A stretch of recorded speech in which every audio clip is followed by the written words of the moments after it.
Hello bachcho, let's start with the question. And here the question says that the potential difference across the resting membrane is negatively charged. This is due to the differential distribution of which of the following ions. तो यहाँ पे क्या कहा गया है, यहाँ पे ये कहा गया है कि जो पोटेंशियल डिफरेंस होता है, so potential difference that is on the resting membrane. So basically ये जो पोटेंशियल डिफरेंस होता है जो रेस्टिंग नर्व्स पे ऑब्जर्व होता है उसे कहते हैं resting potential. So here we will write the potential difference.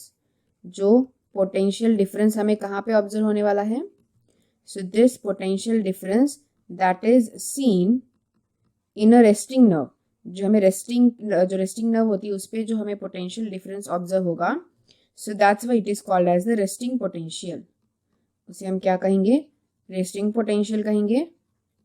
So यहाँ पे ये मेनली ये डिफरेंशियल जो जो पोटेंशियल डिफरेंस प्रोड्यूस होता है वो किसकी वजह से होता है? डिफरेंशियल परमिएबिलिटी की वजह से. So this is the differential permeability of resting membrane, जो कि ये डिफरेंशियल परमिएबिलिटी जो है डिफरेंशियल परमिएबिलिटी. अब ये जो डिफरेंशियल परमिएबिलिटी है वो प्रोड्यूस ही क्यों हो रही है? That is because of the ions. और कौन से आयंस की वजह से प्रोड्यूस होगी ये?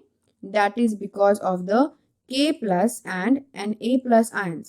तो यहाँ पे जो परमिएबिलिटी जो प्रोड्यूस होती है वो सबसे ज्यादा more because of the K+ ion than the Na+. मतलब सबसे ज्यादा K+ आयंस की वजह से तैयार होती है परमिएबिलिटी और सबसे कम Na+ यानी सोडियम आयंस की वजह से.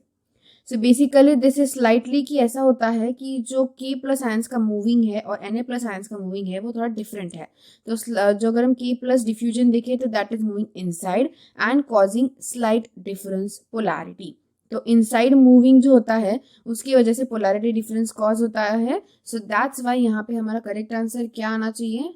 It should be option number A, that is Na+ and K+ ion, जिनकी वजह से पोटेंशियल डिफरेंस जो है रेस्टिंग मेम्ब्रेन पोटेंशियल पे हमें ऑब्जर्व होता है. सो अदर जो भी दिए गए CO3+ आयंस या फिर कोई Mg आयन या फिर कोई क्लोरीन आयन ये इसमें इन्वॉल्व नहीं होता. So I hope you got the answer very well. Thank you and all the best.